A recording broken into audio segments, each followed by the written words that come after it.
Three Force Home Extended Edition brings you a story about a daughter named Kelly in her mid-20s coming home from a barn which was owned by her grandparents who have recently passed away.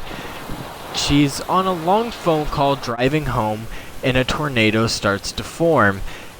And when talking with her mom, her dad, and her brother Ben, things start to stir up, talking about her past life, her future, and talking to her very interesting character named Ben, which is her brother. Ben writes stories in his room all the time to cope with his sister being gone.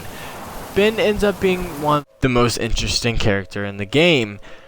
Ben will provide stories for you, and he will verbally read them to you because he remembered what he wrote because he has a very good memory. And these stories are just very well written and very intriguing, and you'll want to read it all the way through.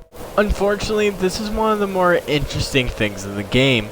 The rest of the dialogue is kind of drags on throughout the whole game, and you're not really interested in reading any of it till the very end, and then it dies.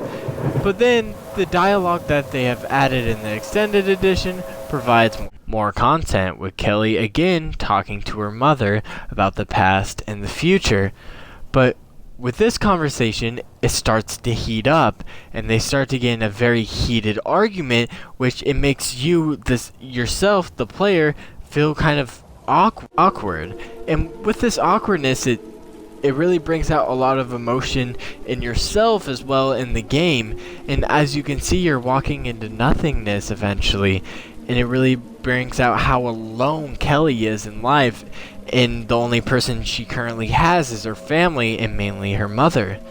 The game did have basic characters, and the story did drag on for a bit, but with the new epilogue and very well written dialogue, this game gets a 7 out of 10 on Gameaside. For the full-length review, go to Gameaside.com. Thank you so much for watching. Yay!